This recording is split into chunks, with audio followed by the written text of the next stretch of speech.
Hello, today we're going to paint the clouds for this painting. This shows the painting finished. When we start, I already have the beginning of the barn done, and the basic ground in, and an outline for the sky.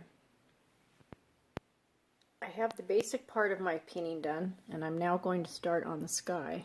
I'd like the sky to be very dramatic, and therefore I'm going to have layers of cumulus clouds that look like they're popping off the page and actually coming towards the viewer. The sky is a little bit dark down towards the horizon, so the first thing that I'll do is fade out the sky as it comes down towards the horizon.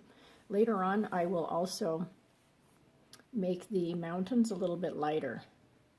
So I'm going to first start by painting in a little bit of a light blue with some white, which will be the lower towards the horizon clouds. And then I'll start layering my clouds up above. If I cover up a little bit of the edges of the mountains, that's okay, because I'll be coming back over that later. And I will redefine the mountain edges. I'll go ahead and add quite a bit of white here because I did get that a little bit dark.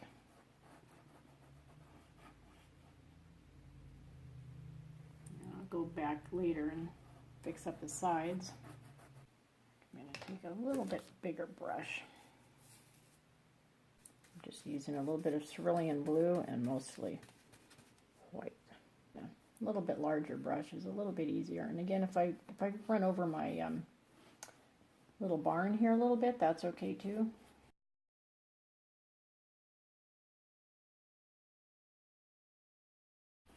My first coats of paint here with the darker blue just sort of set the base for me. Kind of helped me set the mood of the painting. I wanted this painting to have some bright, bold colors.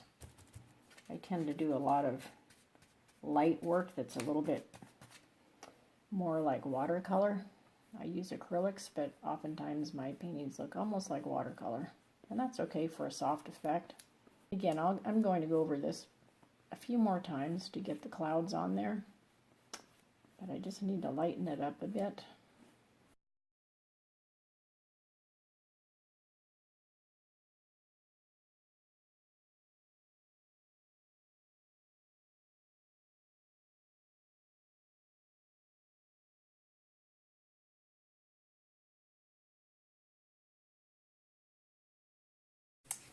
So I want to start closest to the horizon here.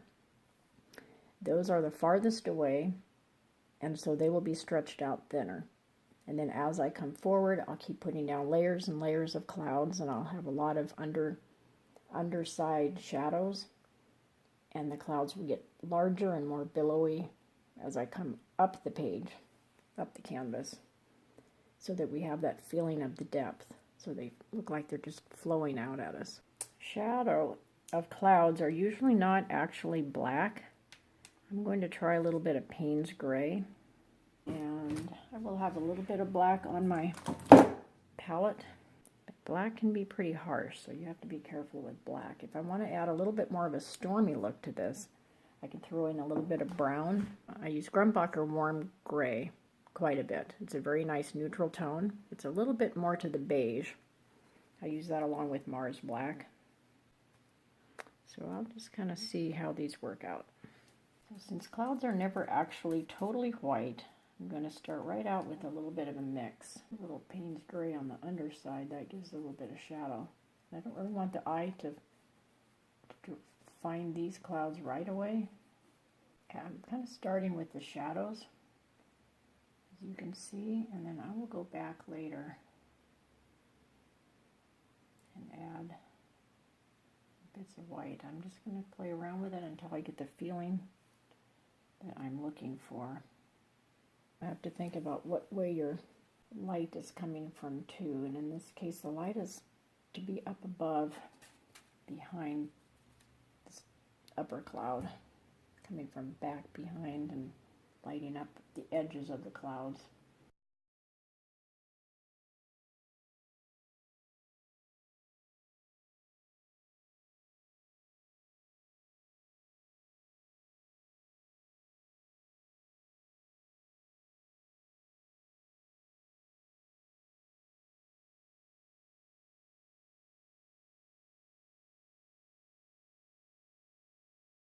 this cloud that I'm working on right now to be sitting on top of this one down here.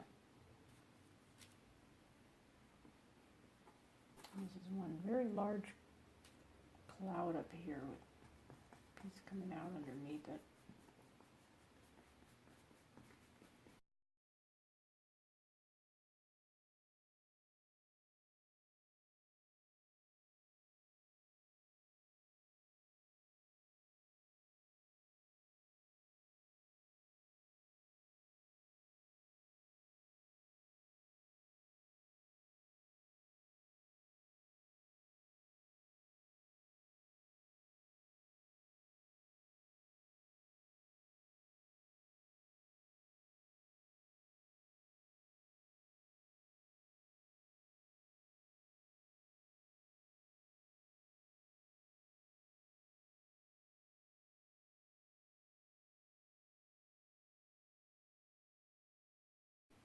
Come back with a smaller brush, sort of work these out a little bit.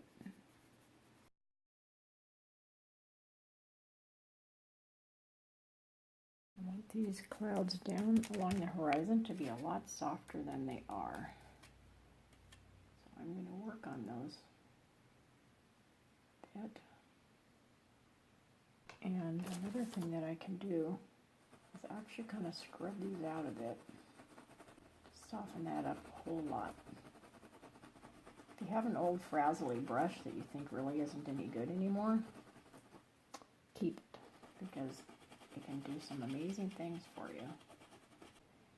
I'm going to let this dry just a little bit up higher on my higher clouds, and then I'll do a little bit of that up there too to soften them up a bit.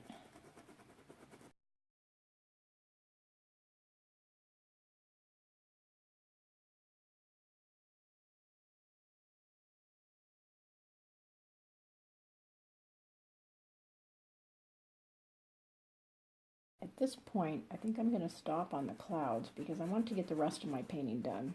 And that will tell me what else I might want to do with the clouds.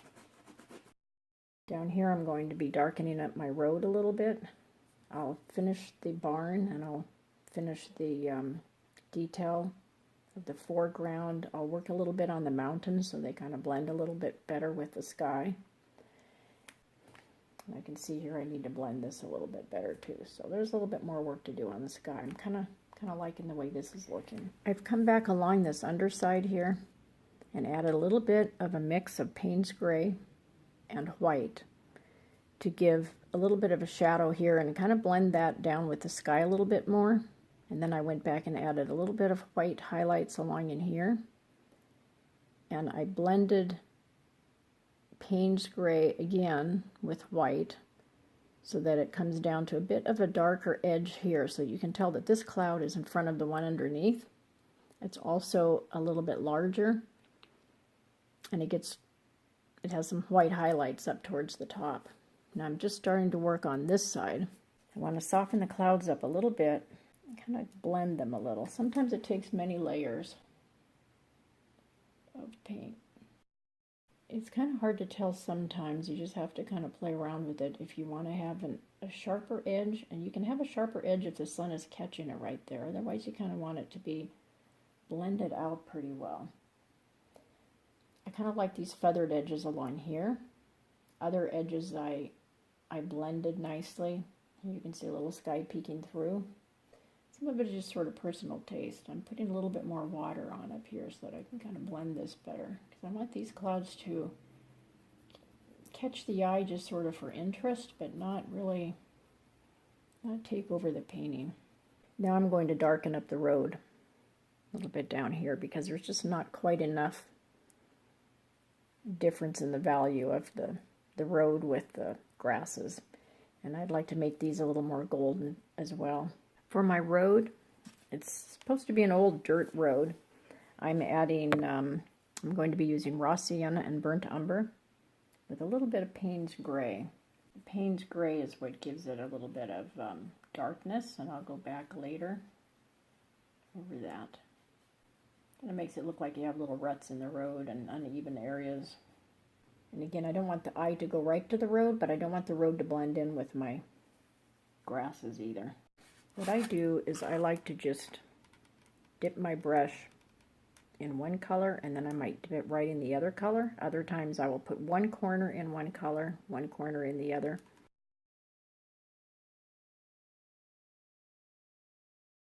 Makes my road show up a bit more, and then I can work in some of that warm gray that I like to use so much.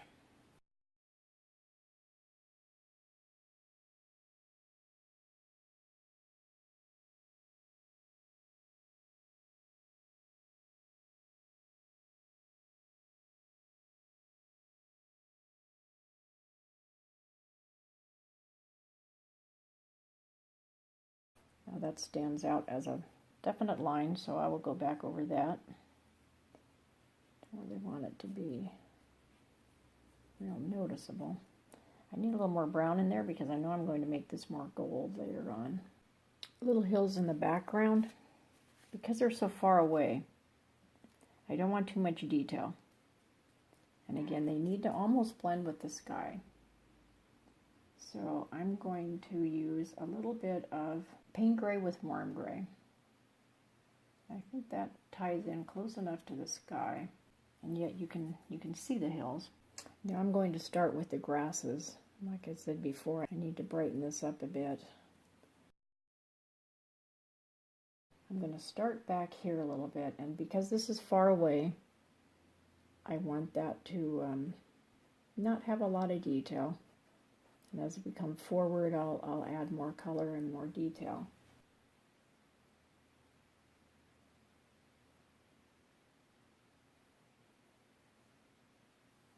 What I'm doing now is just making sure there's not too much gold towards the back there, because the eye wouldn't really see that out in nature. That's too far away. It needs to kind of blend a bit.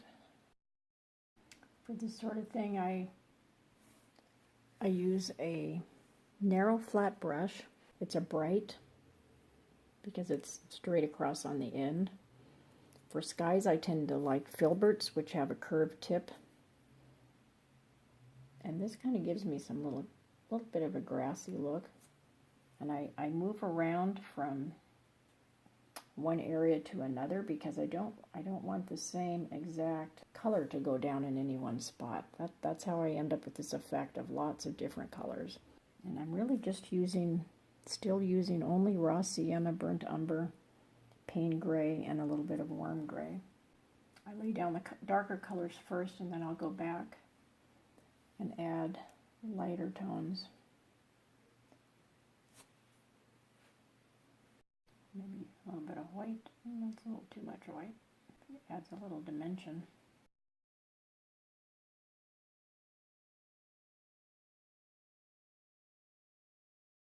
Just a lot of dabbing and playing around with some of the paints. And if there's any place that, when I stand back and look at it, it stands out a little bit, like this doesn't quite blend there.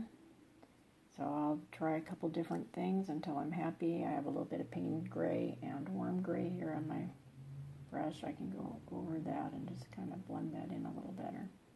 So you don't want your eye to go to any one spot. It shouldn't stand out, especially down here, because really the focus is the clouds.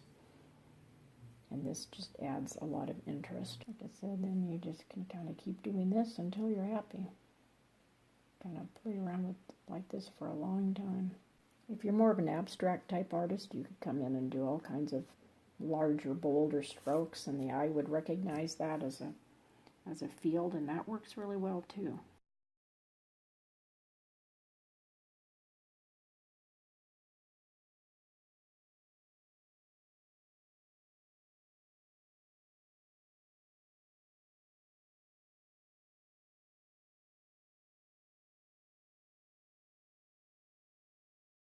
Now I think I'll go back and add a little more gold up front. I may have to get some yellow.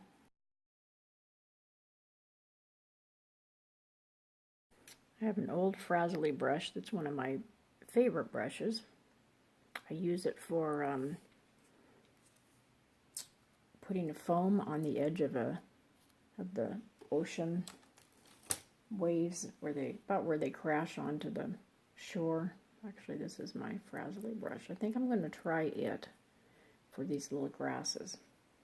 And I pick up a few colors at a time. I dip the end into a little bit of warm gray, then I go right ahead and dip it into a little bit of brown.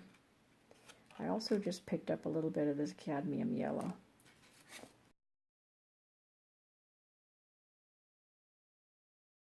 I don't think that's going to work. I could edit this part out of the video, but I'm going to leave it in to show you that you don't have to be afraid to try a couple of different things. I now have a flat number 2. It's a fairly nice chiseled edge to it, and I'll try that for my grasses. This is for the background. It'll add a little bit of shadow. I can come back over that with the lighter colors. And all I'm doing is putting a little bit on one corner, touching it to the canvas, and flicking it up. I'm doing it in various directions. You don't have to be real careful. Nature puts things in a certain way that it's perfect in one way, but not in another. I don't have to have the grasses go all the way across. It doesn't have to be as distinct as I get over that way. I don't want it to look like there's just a row of grass in the front and then no more, so I'm putting some up a little bit back towards behind also. And they get a little bit shorter as they go back there, because they're further away. Now, without cleaning my brush, I don't really have to worry about cleaning it. I'm picking up a little bit of raw sienna and burnt umber, and I'll just go right back over where I just put the grasses down. And if I pick up a little bit of the other color, that's fine. And I'm touching a little bit of cadmium yellow deep hue. That gives it a little bit more golden, brightens it up just a tiny bit. I don't want little individual blades coming up. I'd rather kind of blend in the base here, so I'm going to go back and kind of scrub out some of that. On a base to my grass, have it look like there's shadows down in there.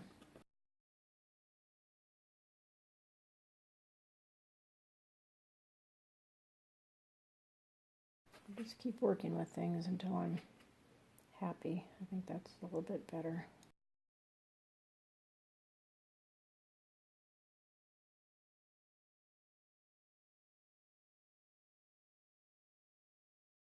I felt that the tips of the grass were just a little bit too noticeable, so I'm going back and kind of scrubbing over them a little bit with a mixture of my paints, kind of watered down, because it was just a little bit too much detail for me.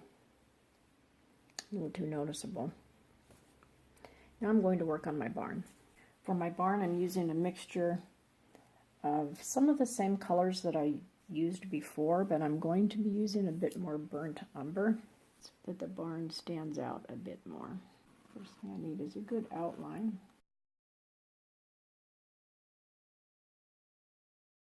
I really like the Payne gray for adding a little bit of darkness to the wood.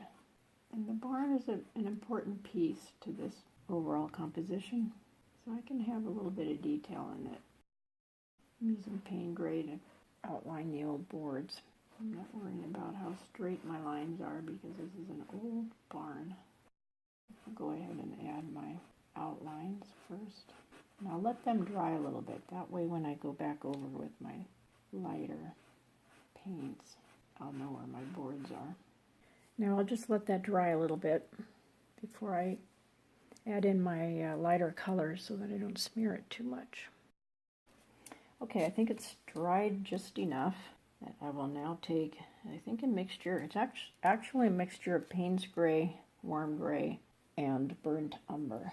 I'll just sort of start scribbling in my boards, but I'm kind of scooting around in different areas because I don't want to all look too much the same. Thing is, in any painting you need to have light areas and dark areas, and you have to decide what area you want to stand out. If they're all the same depth of color, you're not really sure what you're supposed to be looking at. Everything kind of fades into one area. I've added just a little bit of alizarin crimson, and I kind of like that. I'll go back over again later so that I won't pick up obviously red or pink, but it will definitely make the barn just stand out a tiny bit. Today I'm going to add a little bit more to the clouds. I'm going to brighten up these two on the right side, and I'm going to add a little more dimension to these. I'm pretty happy with the clouds towards the bottom, but up here it's a little bit hard to see that this cloud actually is in front of this one. So I'm going to bring this one out a little bit with some shadow and some highlights so that it kind of pops in front. This one can be back behind. It can be deep inside. That's okay. I've decided to leave my barn for a little bit and work on these clouds slightly more before I go back to the barn. I often do that. I move between objects on my page because in the end it all needs to come together correctly. And so if I'm not sure about an area, I may want to go back and finish something else, and then I'll see how that looks, and then I know what I want to do with the next item.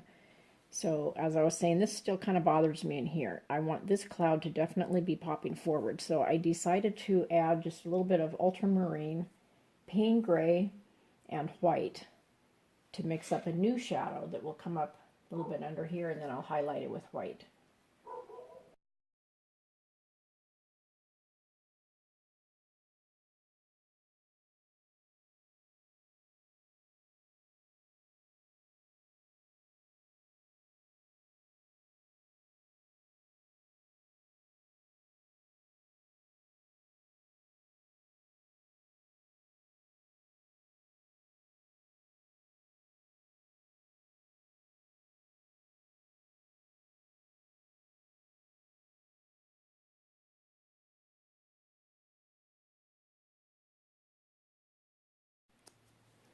Okay, now I've added a little bit of blend of ultramarine blue, Payne gray, and white to create a little shadow underneath this cloud. I've added a little bit of the same to these two clouds. I'm now going to go back with, this is called a Scrumbler brush, and I'm going to kind of blend that in a little bit better, maybe bring up a little bit of white up in there to soften that up some.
Okay, now I think I'll go back and start working on my barn. I used what is called a Scrumbler brush to come back and kind of blend in that ultramarine blue, white, and gray. Scrumbler brush is one of my favorites for blending.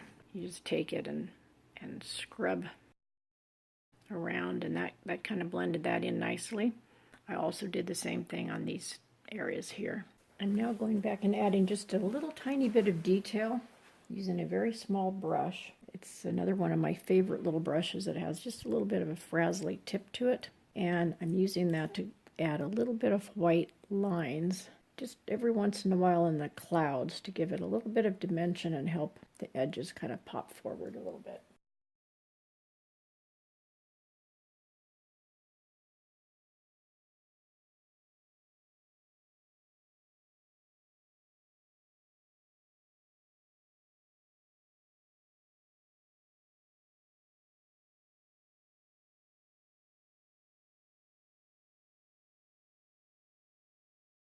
Okay, now I will start on my barn. I'm going to use my small flat brush again and start adding with vertical strokes. I'll start filling in with various colors in between the lines.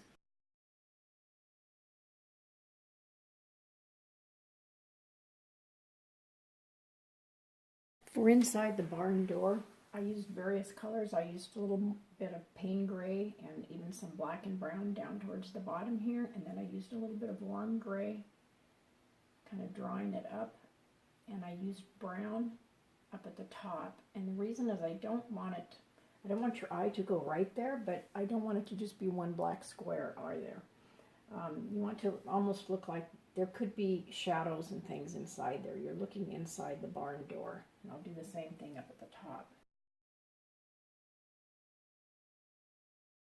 I'm using a little brush, kind of scrubbing around back and forth, and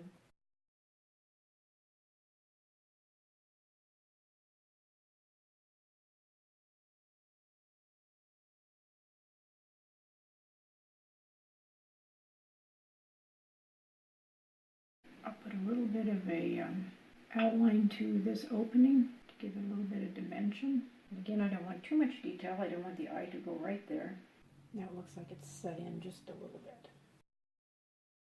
Now these barn doors, I'm going to make them have a little bit larger wood pieces, set off a little bit from the barn itself.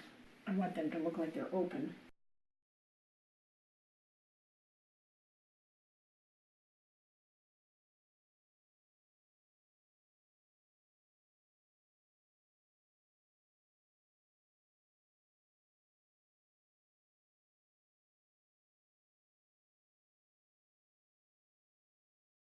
I'll get my main coat on and then come back later and lighten those up a little so they stand out just a bit more.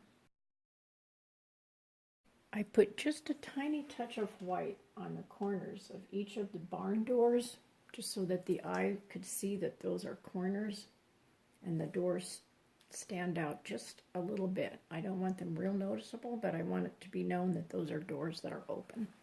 I added just a tiny bit more white to these areas on just the corners of the barn doors again, and in working with the roof line, I'm just making strokes that follow along the roof line. So, and I'm using a mixture of colors, the warm gray, the Payne gray, maybe a tiny little bit of raw sienna, and of course the burnt umber. And I want to go and have my strokes be the same direction as the roof line, so the eye will pick that up as boards running down. It's just a matter of letting that dry and coming back and going over it a few times. In the meantime, while that's drying, and then I'll also have to go over some of the wood a little bit, and while this is drying here, I'm going to come down and start adding a little bit brighter color, bring in a few more golds and other colors down through this area. I'm using a bit of alizarin crimson and cadmium yellow deep hue, and it gives me kind of a nice tone. I'm taking just a tiny touch to the alizarin crimson, and then in the same area I just barely touch in various areas on the brush the deep cadmium yellow, and that makes for kind of a nice little mix of reds and golds. It adds a little bit more interest to the ground, which tends to be sort of nondescript otherwise. But the red tones it down just a little bit. I don't want it to be obviously red either, or obviously gold, but I think that mix is kind of nice. There's a lot of heavy sky up in here, which draws the eye that way, and for kind of a circular motion, there needs to be something on this end as well. And of course I have my barn, but if it blends in too much, your eye won't really pick that up. That's why I need to add just a little something down here.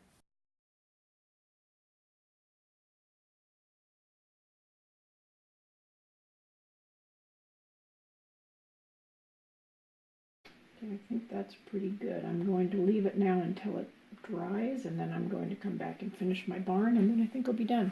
I've added a tiny touch of white again to the corners of the doors, and I've added just the tiniest little bit of outline of white on the inner side of the upper window, on the two sides and the bottom.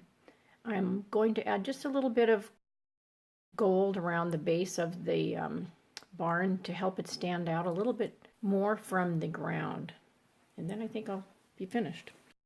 I think I can sign it and I'll be finished. Of course, it'll hang on my wall for a while, and I may go back from time to time and add a little something. I often do that. but I think it's okay for now. Thank you for watching.